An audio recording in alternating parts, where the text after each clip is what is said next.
नमस्कार, Ujjwala home kitchen मध्ये तुमच्या सर्वांचे पुन्हा एकदा खूप खूप स्वागत आहे। आज आपण अंगारकी चतुर्थी स्पेशल असे रव्याचे मोदक कसे बनवायचे ते बघणार आहोत। फार झटपट बनवून तयार होतात। चला तर वळूया आजच्या स्पेशल रेसिपीकडे।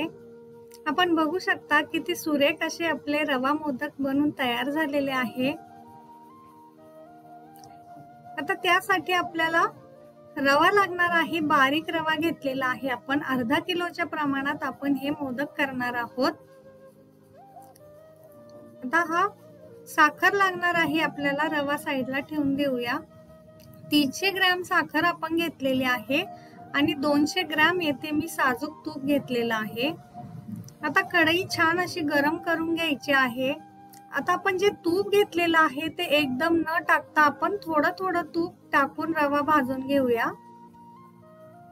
आता 4 ते 5 चमचे तूप टाकून आपण हा रवा छान असा भाजून घ्यायचा आहे 5 ते 7 मिनिटं।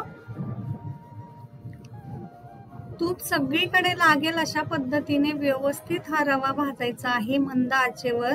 रव्याचा कलर आपल्याला चेंज होऊ द्यायचा नाहीये इथे। आता पुन्हा 7 ते 8 मिनिटांनंतर आपण हे थोडं थोडं करून तूप टाकून घेऊया। आता ही प्रोसेस आपल्याला 3 ते 4 वेळा रिपीट करायची आहे। सर्व तूप संपेपर्यंत आपण या पद्धतीने 7 ते 8 मिनिटं रवा भाजून पुन्हा थोडं तूप टाकणार आहोत। अशा पद्धतीने छान असा खमंग सुगंध सुटेपर्यंत आपण रवा 20 ते 25 मिनिटं आपण भाजून घेणार आहोत मंद आचेवर। आता रवा भाजून झालेला आहे आपला। साखरेचा पाक करणार आहोत आपण।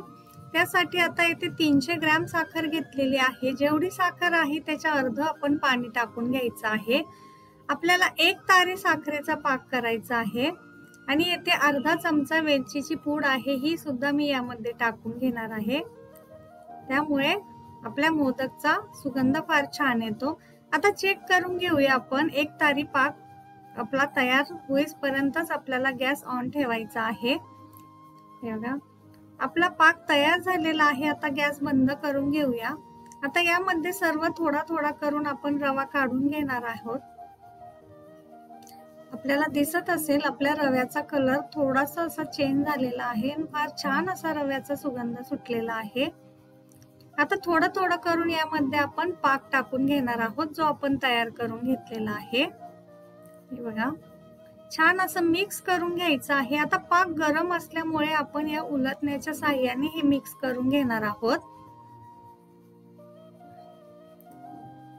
हे बघा छान असं सर्व रव्यामध्ये आपण पाक मिक्स केलेला आहे। आता इथे थोडेसे पिस्ताचे काप आहे हे मी येथे टाकून घेतलेले आहे। आपल्या आवडीचे कुठलेही ड्रायफ्रूट आपण यामध्ये टाकून घेतले तरी सुद्धा चालू शकेल। आता थोडंसं थंड झालेलं आहे त्यामुळे हाताने मी हे छान मिक्स करून घेत आहे।